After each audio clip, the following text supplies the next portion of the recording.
அல்லாஹ் சொல்லுகிறான், வமா மின் தாப்பத்தின் ஃபில் அர்து இல்லா அலல்லாஹி ரிஸ்குஹா. இந்த பூமியில் இருக்கிற எந்த ஒரு உயிரினமும், தாப்பாண்டா ஊர்ந்து செல்லக்கூடிய ஒவ்வொன்றும், மனிதனாக இருக்கலாம், மிருகமாக இருக்கலாம், ஊர்வனவாக இருக்கலாம், பறவைகளாக இருக்கலாம், அவை அனைத்திற்குரிய ரிஸ்கையும் அல்லாஹ் பொறுப்படுத்தி விட்டான்.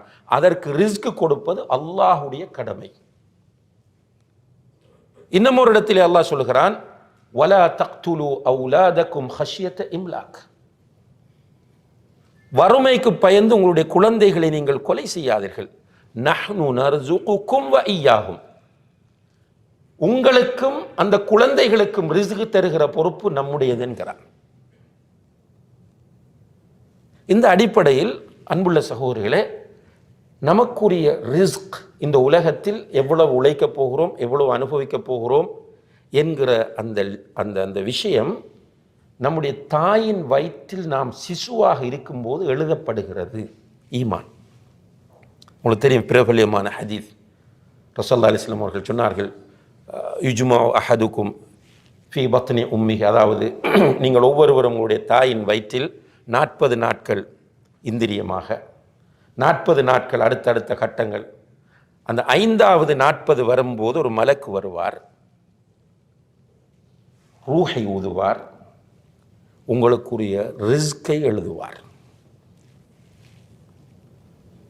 நமக்குரிய ரிஸ்க் எழுதப்பட்டு விட்டது. இது ஈமானோடு சம்பந்தப்பட்ட விஷயம். நமக்கு இந்த உலகத்தில் எனக்கு எவ்வளவு கிடைக்கப் போகிறது என்பது ஆல்ரெடி எழுதப்பட்டாச்சு.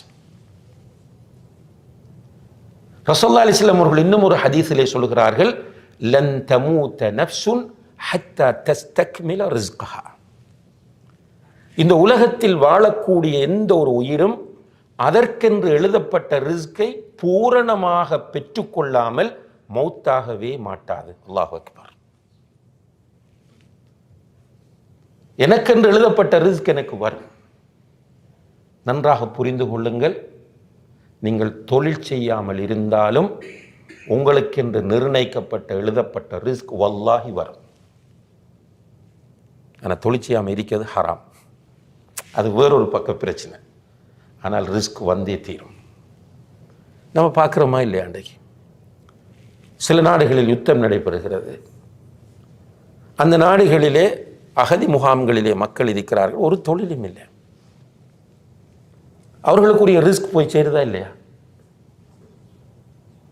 சில நாடுகளில் அனர்த்தங்கள் ஏற்படுகின்றன, இருந்த எல்லாம் போய்விட்டது. அவர்கள் கஷ்டப்பட்டு உழைத்த எல்லாமே போய்விட்டது. அண்மையிலே கேரளாவிலே வயநாடிலே நடந்த நிகழ்வு எல்லோருக்கும் தெரியும். அந்த சோகமான நிகழ்வு, பல சின்ன சின்ன கிராமங்கள் அப்படி அழிந்து போனது. மௌத்தானவர்கள் போக எஞ்சியவர்கள் ஒன்றும் இல்லை. கட்டிய வீடு இல்லை, அவர்கள் வாங்கிய நிலம் இல்லை, வைத்திருந்த வாகனங்கள் இல்லை, நகைகள் இல்லை, உடுப்புடவைகள் இல்லை, எந்த ஒரு சொத்தும் கிடையாது. அவ்வளவும் ஜீரோ. அடுத்த செகண்ட் அவர்களுக்குரிய ரிஸ்க் போய் சேருகிறதா இல்லையா? உழைக்கல்ல தரம். கவலையோடு உட்கார்ந்திருக்கிறார்கள். குடும்பத்தில் இத்தனை பேர் மௌத். இவ்வளவு இழந்து விட்டோம் என்றா உட்கார்ந்திருக்கும் போது ஒரு பணக்காரன் வந்து சொல்லுகிறார், நான் 400 வீடுகள் கட்டி தருகிறேன். இன்னும் ஒருவர் வந்து சொல்லுகிறார், நான் இத்தனை கோடி ரூபாவை உங்களுக்காக வேண்டி தருகிறேன். யாரு தார?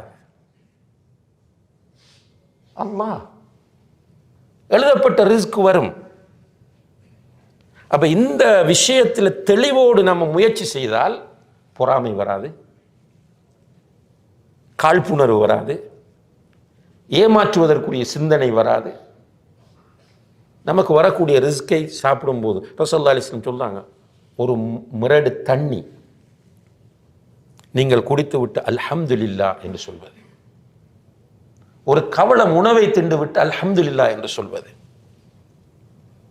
அவருக்கு அதன் மூலம் அல்லாஹு தஆலா நிறைய நன்மைகளை தருகிறார். இங்கே மிக முக்கியமாக நம்ம கவனிக்க வேண்டிய விஷயம், அன்புள்ள சகோதரர்களே, நம்முடைய ஈமான். அப்ப ஈமான் அமல் சாலிஹாத், ஈமான் எப்படி நமக்கு மகிழ்ச்சியை தருகிறது என்பதை குர்ஆன் அழகாக வழிகாட்டுகிறது, ஹதீஸ் அழகாக வழிகாட்டுகிறது. இப்போ நம்ம வாழக்கூடிய இந்த உலகம் சடவாத சிந்தனை எல்லோருடைய சிந்தனையும் பொருளாதாரத்தை மையப்படுத்திய சிந்தனை. இந்த குளோபலைசேஷன் என்று ஒன்று சொல்லுவார்கள். குளோபலைசேஷன் என்று சொன்னால் பூகோளமயமாக்கல் என்று தமிழில் சொல்கிறது. இந்த பூகோளமயமாக்கல் என்றது ஒரு பக்கத்தில் ஒரு வளர்ச்சி, இன்னமொரு பக்கத்தில் அது ஒரு சதி. இந்த பூகோளமயமாக்கலின் விளைவு என்னென்று கேட்டால், நுகர்வு கலாச்சாரம் என்பது எல்லோருக்கும் மிக விருப்பத்திற்குரிய ஒன்றாக மாறுவது. பூகோளமயமாக்கலின் ஒரு மிகப்பெரிய விளைவு நுகர்வு கலாச்சாரம். நுகர்வு கலாச்சாரம் என்றால் என்ன? புதிய உற்பத்திகளை அனுபவிக்க வேண்டும் என்கிற ஆசை. ரைட். மொபைல் உதாரணமாக, மொபைல் இதுக்கு நமக்கு சில நேரங்களில் மொபைல் வாங்கி வச்சிருக்கிறோம், அதில் இருக்கிற ஃபீச்சர்ஸ் என்னன்றது தெரியாது நமக்கு. அதில் ஒரு மகிழ்ச்சி என்னென்னா, என்கிட்ட இருக்கிற ஃபோன் வந்து ஐஃபோன். இப்போ ஃபோன் வாங்க போகிறோம், நம்ம ஃபோட்டோ பிடிக்கிறதே இல்லை. ஆனால் என்ன ஃபோனில் அதில் இருக்கிற ஸ்பெஷல் என்ன பார்க்குறோம்? நல்ல கேமரா. இதற்காக வேண்டி 2000 ரியால் 3000 ரியால் கொடுத்து ஃபோன் வாங்குகிறோம். ஆனால் அந்த கேமரா வைத்து என்ன செய்கிறோம்னா, வீட்டை பிள்ளைகளோடு வீடியோ கால் பேசுவோம், அப்படி இல்லை எங்கேயா போயிருந்து செல்ஃபி எடுப்போம். இவ்வளவுதான் அதில் நமக்கு கிடைக்கிறது. ஆனால் இதற்காக நம்ம இன்வெஸ்ட் பண்ணி இருப்பது 2000-3000 ரியால், இதை தாண்டியும் இருக்கிறது. ரைட். கொஞ்ச நாள் போகக்குள்ள அந்த ஃபோன் நமக்கு போர் அடிக்குது. மார்க்கெட்டில் ஒரு விளம்பரம் வருகிறது, புதிய ஃபோன் வருது, உடனே அந்த ஃபோன் வாங்கணும். இது போல வெஹிக்கிள் வாகனங்கள் எடுத்துக்கொண்டாலும் பெரிய பெரிய வாகனங்கள் வாங்கணும்ன்ற ஆசை. எல்லாத்துக்கும் ரூட் ஓப்பன் பண்ணப்பட்டது. ரூட் இப்போ ஃபோன் வாங்குறதுக்கு உடனடியாக நம்மகிட்ட 3000 ரியால் தேவையில்லை. கார் வாங்குறதுக்கு 50,000 ரியால் உடனடியாக தேவையில்லை. டவுன் பேமெண்ட் ஃபஸ்ட்டு கொஞ்சம் கொடுத்தால் தொடர்ச்சியாக நமக்கு கிடைக்கும். இந்த கொடுத்து கொண்டிருக்கலாம், உடனே பொருள் கிடைக்கும். மாதம் மாதம் தவணை அடிப்படையில் நம்ம செலுத்தலாம், பொருள் நமக்கு கிடைத்துவிடும். இப்போ எல்லோரையும் எங்கே கொண்டு நிறுத்தி இருக்கிறது இந்த குளோபலைசேஷன் என்று சொன்னால், கடனுக்குள் கொண்டு போய் நிறுத்தி இருக்கிறது. இப்போ எல்லாரும் கடன்காரர்கள். ஏதோ ஒரு வகையில் ஒன்று பேங்குக்கு கடன், அல்லது சாம்சங் கம்பெனிக்கு கடன், அல்லது ஆப்பிள் கம்பெனிக்கு கடன், அல்லது ஏதாவது ஒரு ஃபோன் ஷாப்புக்கு கடன். இப்படி முழு பேரையும் கடன்காரர்களாக ஆக்கியிருக்கிறது. உங்களுக்கு தெரியும், debit card, credit card. Debit கார்டுன்றது நம்ம போடுற காசை நம்ம எடுத்து செலவழிக்கிறது. கிரெடிட் கார்டுன்னா கடனுக்கு செலவழிக்கிறது. இப்போ இந்த நிறுவனங்கள், வர்த்தக நிறுவனங்கள் நமக்கு என்ன சொல்லுது? நீங்கள் கிரெடிட் கார்டு கொடுத்து வாங்கினால் உங்களுக்கு டிஸ்கவுண்ட் இருக்கு. சுப்ஹானல்லாஹ். டெபிட் கார்டுக்கு இல்லது. கிரெடிட் கார்டு என்ற கடன். கடனுக்கு இந்த பொருளை நீங்கள் வாங்கினால் உங்களுக்கு இத்தனை % டிஸ்கவுண்ட் இருக்கிறது. இப்போ எங்கே கொண்டு போய் நிறுத்துதுன்னு பாருங்க இந்த குளோபலைசேஷன். இதனுடைய விளைவு எல்லோருக்குமே அனுபவிக்க வேண்டும் என்கிற ஆசை. பெரிய வீடு கட்ட வேண்டும், நிறைய சொத்து வாங்க வேண்டும், வீட்டுக்குள் நிறைய பொருட்கள் வாங்க வேண்டும். இப்போ இது எங்கே நிறுத்தியிருக்கிறது என்று கேட்டால், எல்லோருடைய மனங்களிலும் ஒரு நிம்மதி இல்லாத நிலையை உருவாக்கியிருக்கிறது. ஏதோ ஒரு கோணத்தில் கடன் அல்லது இன்வெஸ்ட் பண்ண வேண்டும் என்ற ஆசை, இன்வெஸ்ட் பண்ணிட்டு ஏமாற்றப்பட்ட நிலை, இப்படியா போய்கொண்டிருக்கிறது. அன்புள்ள சகோதரர்களே, இது ஒரு எக்ஸாம்பிளுக்கு நான் சொன்னது. இந்த சடவாத சிந்தனை மிகைத்திருக்கிற இந்த காலத்தில் பொருளாதாரம் என்பதுதான் வாழ்க்கையின் அடிப்படையாக மாறி நம்பிக்கைக்குரியவர்கள் மோசடிக்காரர்களாகவும், மோசடிக்காரர்கள் நம்பிக்கைக்குரியவர்களாகவும் மாற்றப்பட்டு கொண்டிருக்கிறார்கள். இந்த இடத்துல ஈமான் ஒரு மனிதனிடத்தில் இருக்குமாக இருந்தால் அவன் நிம்மதியாக வாழுவான். ஈமானில் மிக பிரதானமான அம்சம் என்ன? ஈமானுடைய அர்கானுல் ஈமான், ஈமானுடைய அடிப்படைகள் 6. அந்த 6ல் ஃபர்ஸ்ட் என்ன?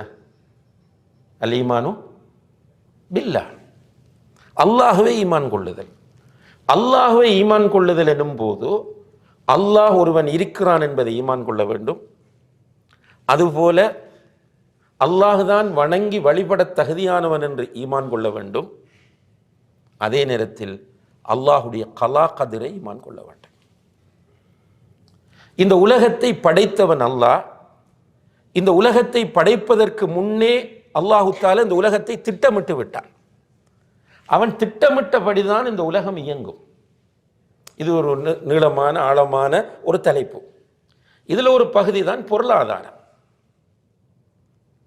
பொருளாதாரம் என்பதை இந்த உலகத்தில் உயிருள்ள அனைத்தையும் படைத்துவிட்டு அல்லாஹ் குர்ஆனில் டிக்ளேர் பண்ணுகிறான், வமா மின் தாப்பத்தின் ஃபில் அர்தி இல்லா அலல்லாஹி ரிஸ்குஹா. இதுகளை ஈமான் கொண்டு புரிதல் என்ற ஒன்று இருக்கு, பயானுக்கு கேட்பது என்ற ஒன்று இருக்கிறது. பயானுக்கு கேட்டுட்டு போனோம் என்றால் திரும்ப பிரச்சனை வரத்தான் செய்யும். ஈமான் கொண்ட நிலையில் இதை நாம் புரிந்து கொண்டால் ரிலாக்ஸேஷன். அல்லாஹ்